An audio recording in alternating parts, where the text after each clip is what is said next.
शिव महिमा सावन की महीना। ओम नमः शिवाय। आप सभी को 2024 की सावन माह जो कि भोलेनाथ की मास है, इसकी बहुत बहुत बधाई हो और इस कथा को सुनने वाले का मनोकामना पूर्ण हो। आज की कथा का प्रसंग है कि अगर आपको ये 4 लक्षण में से कोई एक लक्षण दिखाई देता है तो समझ लीजिए कि आप पर महादेव की कृपा होने वाली है।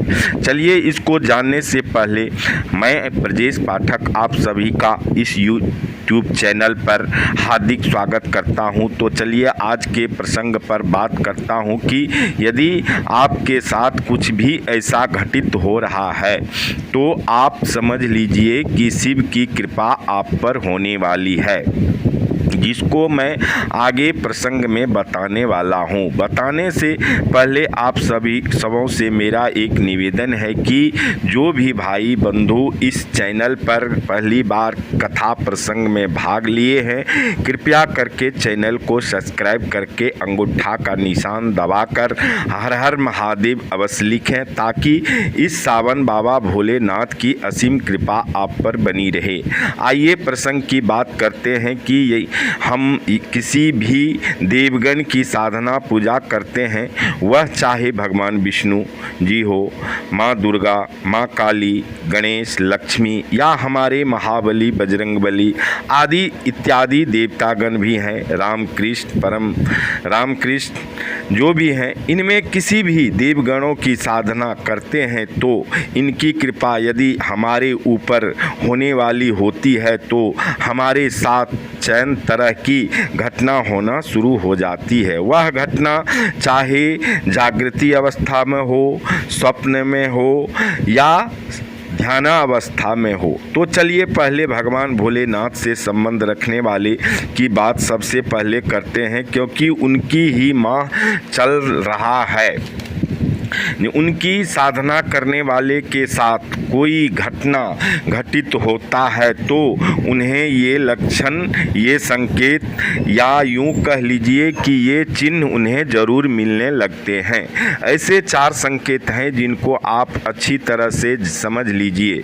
पहला संकेत है, यदि हमारे ऊपर भोलेनाथ की कृपा हो रही है तो सबसे पहले आपका ब्रह्म मुहूर्त में जागना शुरू हो जाएगा।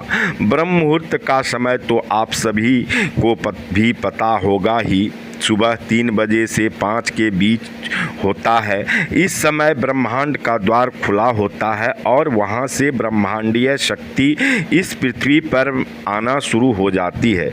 यदि इस समय हम कोई भी काम करेंगे सफल जरूर होंगे, मगर इस काल में यदि हम साधना पर बैठे हैं तो वह ब्रह्मांडीय शक्ति हमारे शरीर से अवश्य टकराएंगे और टकराने के बाद उनका बहुत बड़ी लाभ हमें मिलेगा। एक बात तो सत्य है कि सुबह उठने की कुछ विशेष ही फायदे होते हैं।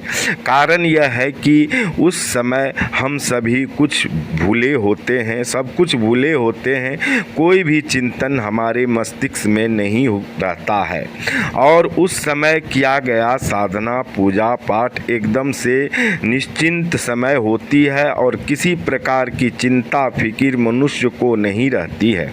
और तो और हमारा आपका शरीर नई ऊर्जावान से संपन्न रहती है और मन चित्त एकदम शांत रहता है। इस समय किया गया साधना पूजा पाठ की लाभ मिलना हमें शुरू हो जाता है। देवगण आपको सोने हीरे जवाहरात भर के नहीं देते हैं, पर वे ऐसा मार्ग अवश्य देते हैं, ऐसा प्रेरणा जरूर देते हैं जिस मार्ग प्रेरणा पर चलने के बाद सफलता अवश्य मिल जाती है। तो ब्रह्म मुहूर्त में जागने वाले मनुष्य दिन ब दिन तरक्की करता है। वे हर क्षेत्र हर कार्य में तरक्की करता है, क्योंकि उनका दिमाग और मस्तिष्क जो है वह एकदम से विकसित हो जाता है। सबसे पहले भोलेनाथ की कृपा यही होती है कि हमारा आँख ब्रह्म मुहूर्त में खुल जाता है। दूसरी कृपा होती है। दूसरा संकेत जैसे ही भोलेनाथ की वह यह है कि जब हम स्वप्नावस्था में होते हैं और साधना पूजा पाठ हमारी चल रही होती है, काफ़ी समय हो गई है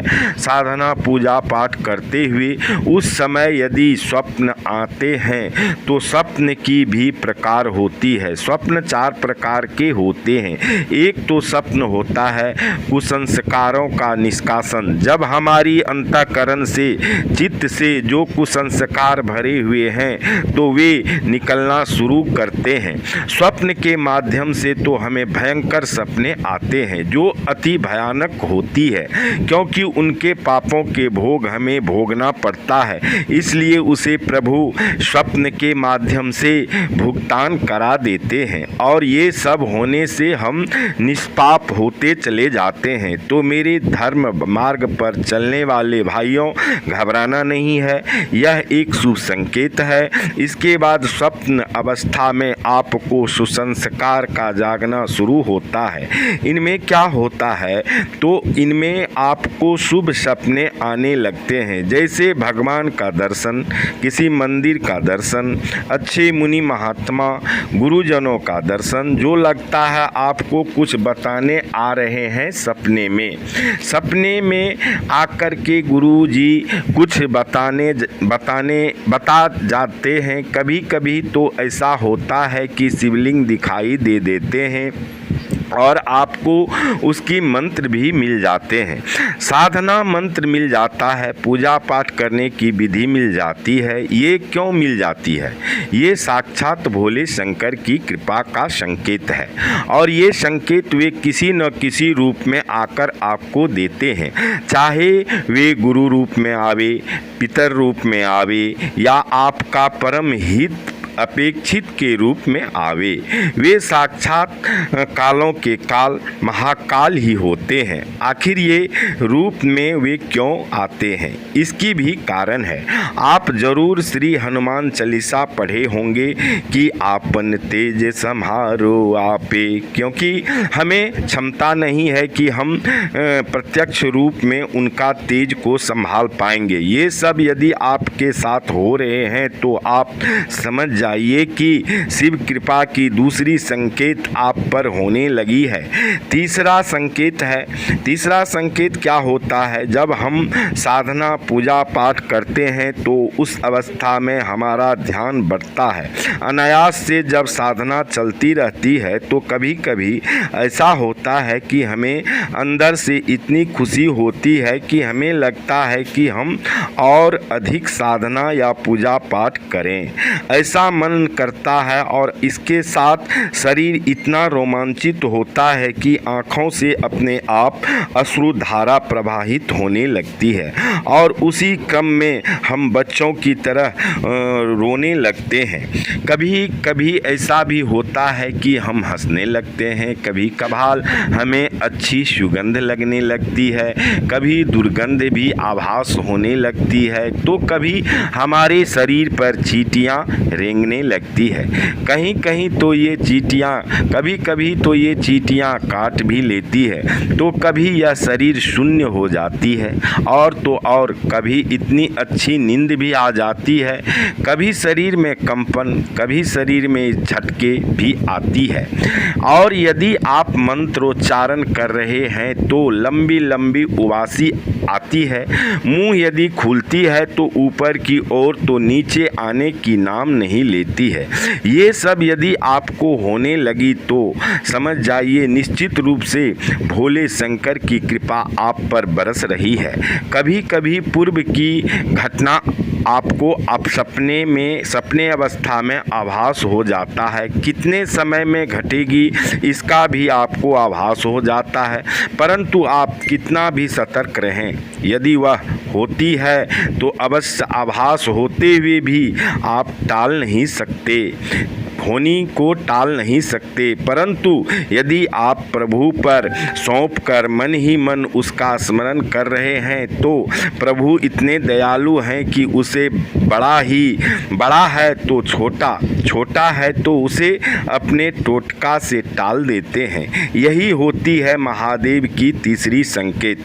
चौथा संकेत है शिव जी की किस रूप में होती है कि हमारे बिगड़े काम बनने शुरू हो जाते हैं, वह भी अचानक से, जिसकी हम कल्पना भी कभी नहीं किए थे। आपकी मनोकामना पूरी होने लगती है, हर प्रकार बाकी बाधाएं आपके ज़िंदगी से कटने लगती है और आपके सारे काम बनना शुरू हो जाती है। आपको अपने आप पर भी विश्वास नहीं होगा कि यह कैसे हो गया। जीवन में ऐसी अनुभव बहुतों के पास होंगे।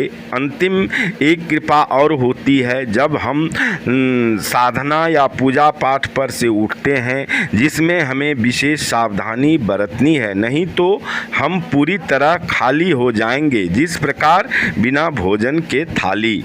यानी साधना और पूजा पाठ का कोई फल हमें नहीं मिलेगा, जो हमने पाया वो गवाया। इसके लिए ध्यानपूर्वक सुने। साधना या पूजा पाठ पर से जब हम उठते हैं तो हमारे मुख से जो भी शब्द निकल गया, किसी के लिए वह बिल्कुल सत्य हो जाएगा। उस समय हमें विशेष ध्यान देना होगा, क्योंकि उस समय हमारा शरीर एकदम से ऊर्जावान रहती है और प्रभु की कृपा से ऊर्जा संचित शरीर रहती है। उस वक्त यदि हमने क्रोध में आकर श्राप दे दिया तो वह निश्चित रूप से फलित हो जाएगा।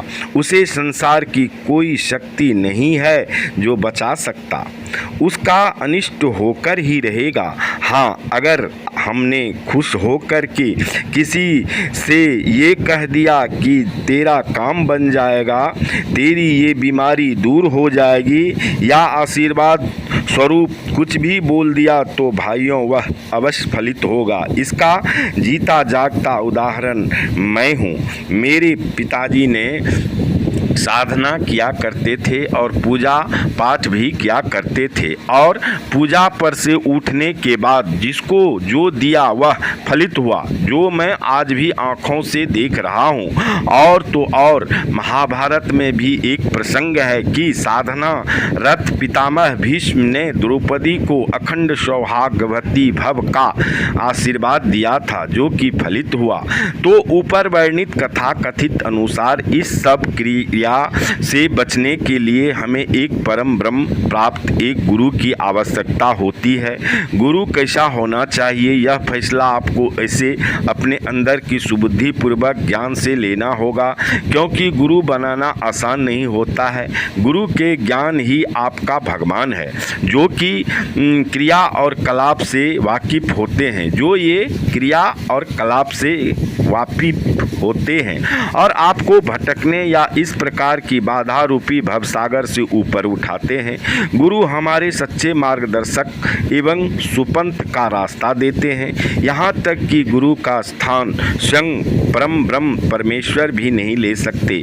तो भाइयों, ध्यान रखिएगा इन बातों का कि जब आप साधना पूजा पाठ जप तप पर से उठें तो अपने वाणी पर विराम लगा कर रखें, नहीं तो आप बिना खाने का थाली बनकर रह जाएंगे। क्योंकि सबसे पहले पूजा पाठ एवं साधना करने वाले की वाणी की ही सिद्धि प्राप्त होती है।